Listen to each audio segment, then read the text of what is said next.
मणिपुर में आदिवासी महिलाओं के साथ हुए अत्याचार, वहां की स्थिति को लेकर मुख्यमंत्री हेमंत सोरेन ने अपील भरा पत्र राष्ट्रपति द्रौपदी मुर्मू के नाम लिखा। इस पत्र को लेकर राजनीति शुरू हो गई है।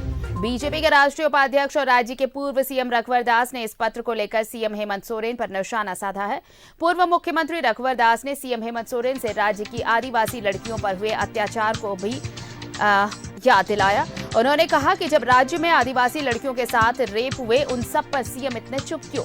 इधर बीजेपी के झारखंड अध्यक्ष बाबूलाल मरांडी ने भी चिट्ठी के बहाने हेमंत सरकार पर हमला बोला है। मरांडी ने लिखा है, आपकी निगरानी में झारखंड में जो महालूट हुई उसकी जांच सीबीआई से कराने के लिए केंद्र सरकार को पत्र लिखेंगे। संताल परगना में घुसपैठियों ने कब्जा कर लिया है, इस संबंध में जांच के लिए केंद्र सरकार को कहेंगे। झारखंड कट्टरपंथी तत्वों का सबसे सुरक्षित जगह बन गया है, केंद्रीय जांच एजेंसियों को पत्र लिखकर पड़ताल करने को कहेंगे। आदिवासी समाज के अस्तित्व को बचाने के लिए एनआरसी का समर्थन करेंगे। बंगाल में भी एक महिला के साथ दरिंदगी हुई है, उस पर कंठ खोलेंगे।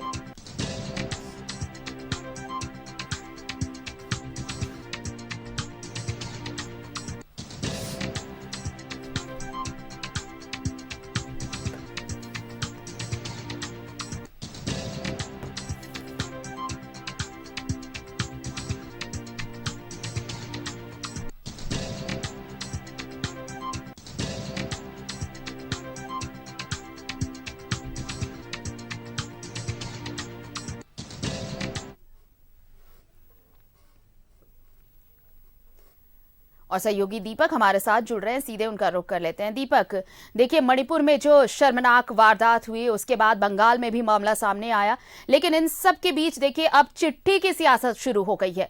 मुख्यमंत्री ने राष्ट्रपति को पत्र लिखा कि मणिपुर में जो हालात है उस पर कार्रवाई होनी चाहिए, उस पर संज्ञान लिया जाना चाहिए, राज्य सरकार हो या केंद्र सरकार हो। लेकिन अब उसके उलट में बीजेपी के प्रदेश अध्यक्ष ने यह कहा है कि पत्र तो और भी बहुत सारे मुद्दों पर लिखा जाना चाहिए कि झारखंड में किस तरह से आदिवासी युवतियों के साथ वारदातें हुई हैं, चाहे महालूट की बात करें, खनन की बात करें, ये सब चीजें। यानी अब जो मुख्य मुद्दा है वो साइड हटकर बस एक चिट्ठी की सियासत शुरू हो चुकी है। जी बिल्कुल आरती, देखिए, जैसे ही मणिपुर से में जो हिंसा की घटना जो सामने आई है, 2 माह से अधिक समय से वहां पे आगजनी, हत्या, बलात्कार, लूट जैसी घटना हो रही है और इसको लेकर के जो है कहीं ना कहीं सियासत भी हो रहा है। जिस तरह से मणिपुर से एक वीडियो निकलकर सामने आया है, वायरल हुआ है, जिसमें 2 युवती को नग्न अवस्था में सरेआम परेड कराया जाता हुआ दिखाई दिया है। उसके बाद से ही कह सकते हैं कि पूरे देश भर में आक्रोश का माहौल है। राजधानी रांची में भी इसको लेकर के आक्रोश जताया जा रहा है। पिछले 2-3 दिनों से लगातार विरोध प्रदर्शन कई सामाजिक संगठनों के द्वारा किया गया। आज भी कई सामाजिक संगठन के द्वारा जो है कि मानव श्रृंखला बनाया जाएगा विरोध में। और जिस तरह से वहाँ की जो हालात है उसको लेकर के ये तमाम चीज़ें हो रही है और वहाँ पे कई जो है कि असम राइफल्स के जवान को तैनात किया गया है, अलग अलग कंपनियों को तैनात किया गया है, आर्मी के जवान उतारा गया है। बावजूद इसके जो स्थिति है उस पर काबू नहीं पाया जा रहा है और इसी को लेकर के लगातार विरोध हो रहा है। इन सब के बीच अगर कह सकते हैं तो झारखंड प्रदेश में भी जो है राजनीतिक सरगर्मी, राजनीतिक जो पारा है वो उफान पे देखने को मिल रहा है। राज्य के मुख्यमंत्री हेमंत सोरेन ने राष्ट्रपति को चिट्ठी लिखा है और इस पर नियंत्रण जल्द से जल्द हो ये मांग किया है। जो मुख्यमंत्री ने चिट्ठी लिखा है उसमें साफ तौर पे उन्होंने कहा है कि अंतिम जो इस मामले को लेकर के जो अंतिम कह सकते हैं कि अगर वो कुछ हो सकता है तो वो आप पे ही विश्वास है, यानी कि राष्ट्रपति पर ही मुख्यमंत्री हेमंत सोरेन को विश्वास है कि वहाँ पे नियंत्रण पर काबू पाया जा सकता है। तो इसको बाद जिस तरह से झारखंड प्रदेश बीजेपी के प्रदेश अध्यक्ष बाबूलाल मरांडी ने कई ऐसे मुद्दे को जो झारखंड में घट चुकी है इसका याद दिलाते हुए कहा कि इन सब मामलों को लेकर भी जो है राष्ट्रपति को पत्र लिखना चाहिए, जिस पर राज्य सरकार मौन है। ये जो बाबूलाल मरांडी ने जो बात कहा है उसमें अगर बात करें तो दुमका में आज से कुछ दिन पहले यानी 3-4 माह पूर्व जो एक पहाड़िया जनजाति जो रूबिका की निर्मम तरीका से हत्या कर दिया गया था, उनका शव को टुकड़े में तब्दील कर दिया गया था काट करके। इसके बाद जिस तरह से भ्रष्टाचार जो प्रदेश पे हुआ है, इन तमाम चीज़ों को लेकर के कहीं ना कहीं राज्य के मुख्यमंत्री हेमंत सोरेन को घेरने का जो प्रयास किया गया।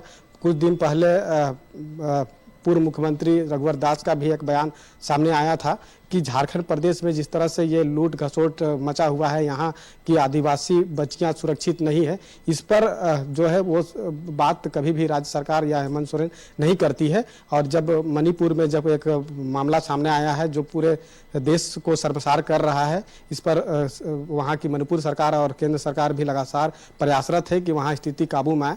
लेकिन इन सब के बीच जिस तरह से मुख्यमंत्री हेमंत सोरेन को टारगेट करते हुए उन्होंने कहा कि इन तमाम चीज़ों को लेकर के भी राज्य में पहल होनी चाहिए, जिस पर राज्य सरकार के द्वारा कोई व्यापक पहल नहीं किया जा रहा है और आए दिन लॉ एंड ऑर्डर जो है वो चरमराता हुआ दिखाई दे रहा है। तो कह सकते हैं कि इसको लेकर सियासत काफ़ी हो रहा है, लेकिन मुख्य मुद्दा कैसे मणिपुर हिंसा की आग से झुलसने से बचे, आने वाले समय में इस तरह की घटना की पुनरावृत्ति ना हो, इसको लेकर किसी भी तरह का कोई चर्चा नहीं हो रहा। जैसे ही मणिपुर का जो मामला, जो वीडियो एक वायरल हुआ, उसके बाद आप देखेंगे तो पश्चिम बंगाल में भी 2 युवतियों को चोरी के आरोप में नग्न किया गया, उसके बाद बिहार में भी मामला सामने आया। तो लगातार इसको लेकर के कह सकते हैं कि तरह तरह के जो मामले हैं अलग अलग राज्यों से भी निकलकर सामने आने लगा है और इसको लेकर के जिस तरह से लोगों में आक्रोश है, वो आक्रोश दिनों दिन बढ़ता जा रहा है। और मणिपुर की तो स्थिति इतना भयावह हो गई है कि उसको काबू में पाया जाना बेहद जरूरी है और जल्द इस पर कार्रवाई करने की जरूरत है, क्योंकि वहाँ पर जो स्थिति है वो काफ़ी गंभीर बनी हुई है। 2 समुदायों के बीच जो जातीय संघर्ष है वो निरंतर देखने को मिल रहा है। वहां पर जो तस्वीर सामने निकल करके आ रही है और जो हिंसा की घटना घट रही है, इसको लेकर के मणिपुर सरकार ने वहां पर इंटरनेट व्यवस्था को पूरी तरह से बंद करा दिया है, ताकि जो एक दूसरे से जो संपर्क करके या कनेक्टिविटी होकर के जो वहाँ पे घटना जो हो रही है उस पर किसी भी तरह का उस पर फैलाव ना हो, वो घटना आगे ना बढ़े, इसको लेकर के जो बात है वो वहाँ पे चल रही है। केंद्र सरकार के द्वारा भी इस तमाम चीज़ों को लेकर के विशेष निगरानी रखी जा रही है और जल्द से जल्द इस पर काबू पाया जाए, इसको लेकर के ये कवायद हो रही है। जिस तरह से 2 जातीय हिंसा 2 समुदायों के बीच अगर हो रही है, अगर इसकी भौगोलिक परिप्रेक्ष्य को अगर समझेंगे तो पता चलेगा कि वहाँ पे जो मैती समाज के लोग हैं, जिसकी जनसंख्या बहुल है, लगभग 53% आबादी उनकी कुल आबादी का है, और वहीं अगर कुकी और नागा जनजाति की बात करें तो उनकी जो जनसंख्या है वो 40% है। मैतीय समाज के जो लोग हैं वो बहुसंख्यक है, जो मैदानी इलाकों में बसते हैं, जबकि कुकी और नागा जनजातीय जो समाज है जो पहाड़ी इलाकों में बसते हैं। और मैती समाज की जो कह सकते हैं कि राजनीतिक भागीदारी भी मजबूत है वहाँ, और यही वजह है कि मैती समाज जो है वो हमेशा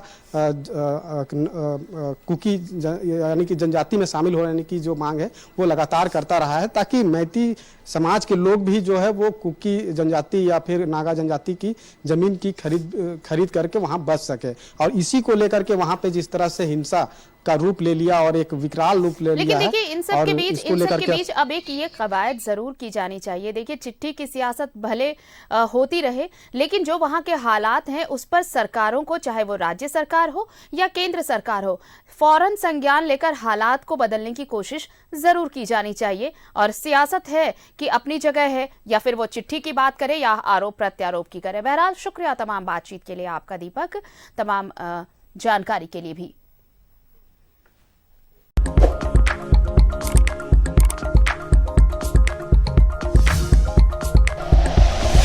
like and share videos, subscribe करें हमारा चैनल और प्रेस करें बेल आइकॉन। न्यूज़ 11 भारत, सच है तो दिखेगा।